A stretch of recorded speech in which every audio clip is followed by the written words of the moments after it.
A companhia lançou uma operação de negócios aqui no Brasil. O objetivo da empresa é ampliar as conexões com as companhias nacionais que contratam os produtos do laboratório como o Chatgpt e o Codex. O CNN Money entrevistou o vice-presidente de estratégia internacional da OpenAI, que comentou a batalha por preço das principais ferramentas de inteligência artificial e também detalhou um pouco da estratégia para o mercado nacional. A entrevista foi conduzida por Salvador Estrano. Acompanhe. Oliver J., thank you very much for being with us today. Thank you for having me. Oliver J., I would like to start on what led to the decision of launching this business operation here in Brazil. Yeah, thank you. Actually, for us, our history at OpenAI, our history with Brazil goes back a few years back already. When ChatGPT launched, Sam Altman, our founder, came to Brazil right away within a couple months to learn from and listen to from the community and what feedback it had on how to develop. And over the next couple years, now we have opened an office in São Paulo. We have hired a local team. And even today, we are announcing a partnership with the city of São Paulo through Produtos to use our advanced AI, right, in the government, our first city in Latin America to use our product. And so for us, we're just incredibly excited. We see a lot of draw from the market here. We have Brazil is now our third largest market in terms of users, active users. And then we're also thinking about supporting different communities. So I'll give you an example. The developer community in Brazil is very strong for us.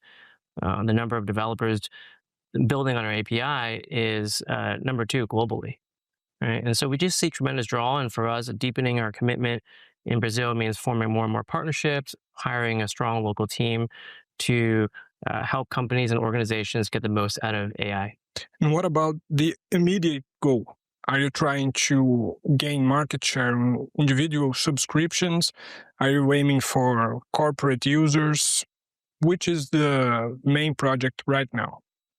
The mission of our company is to develop AI and make sure it benefits all of humanity. And so this is all part of one central strategy. You will see us continue to invest in the distribution of our free product.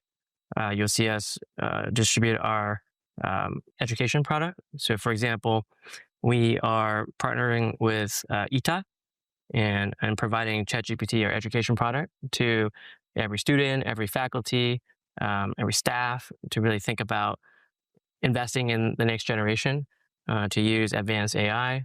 We're also investing a lot with both supporting small businesses and large businesses. With small businesses, we're partnering with organizations like Enter, right, which is really think about enabling the entire legal workforce in Brazil. Also with SG Mulu, we're building a nationwide AI literacy program to support small and medium businesses, and of course with large enterprises as well. So companies like Nubank and Itaú are companies that we've been working with for a while to really think about executing on their AI vision, helping them build AI products and get the most out of AI. And so a big part of our focus is building teams where we can take our expertise from our research lab, our expertise from deploying frontier AI all over the world, and bringing that talent and knowledge to companies and to organizations in Brazil. Yeah.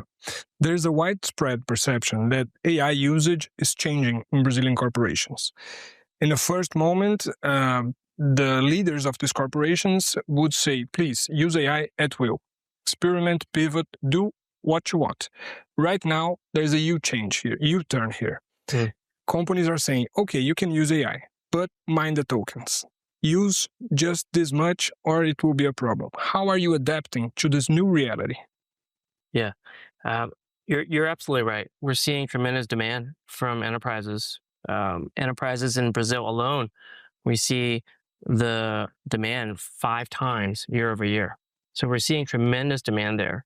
And I think for us, it's really about making sure that we have the best performing models at the most, at each different economic price point right? So that companies can get the most out of AI in the most economic way, right? So for example, when we launch 5.6, our models, we actually have multiple tiers. We have 5.6 Soul, which is incredibly powerful, right? But not all companies need to use that model for every task. And so we have different tiers. We have Terra, we have Luna. These are models that are priced at a different point that allows companies to also tap into for the use cases that don't require that level of intelligence. So I think you're going to see us invest more and more in this direction of matching the best intelligent model at the best price point for each task.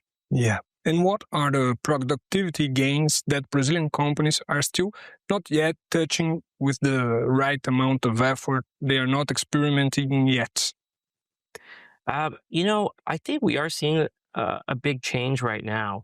I think when I said the enterprise usage is spiking in Brazil, what we're seeing is this big shift between using AI as when it first came out, as a chatbot. And now leveraging AI to actually do tasks. So this is where the term agents is the big word of this year. Right? We're seeing more and more companies leverage AI to actually accomplish tasks. And a few months ago, actually I think 1 or 2 months ago, we launched Chatgpt Work. Chatgpt Work is our version of Chatgpt that can perform agentic tasks, whether it's building a PowerPoint presentation, whether it's analyzing Excel spreadsheets, right? Whether it's building a website.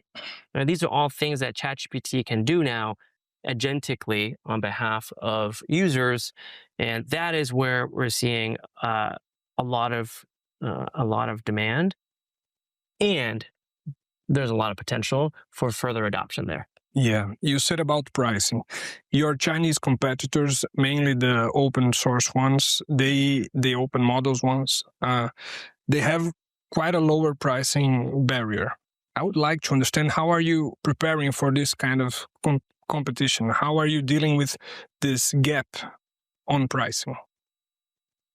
I can share what we see in the field. What we're seeing in the field is companies, at the end of the day, they don't index on cost per token, but they index on cost per job done, or cost per task. Right? And this is an area where we've invested in a lot of our efforts in making sure our models are as efficient as possible. So even if the cost per token, there will probably always be lower price options out there, but because our efficiency of our models are so good, when you actually, the feedback we get from our customers is when they do the real life evaluation, right, the efficiency erodes the gains, any kind of benefit on cost. And so that's one thing that you will see from us. We will continue to invest in building the most efficient models.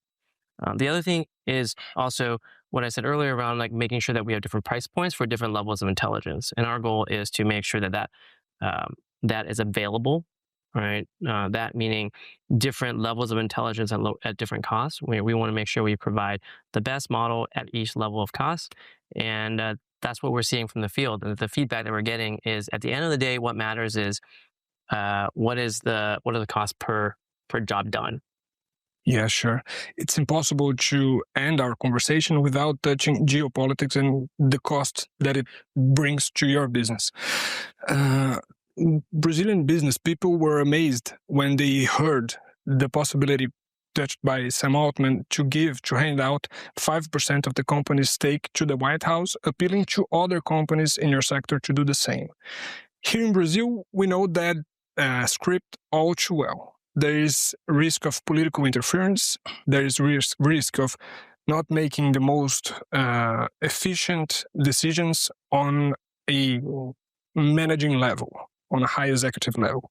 I would like you to say something to your Brazilian partners on the risk of political interference in your company if that decision goes on.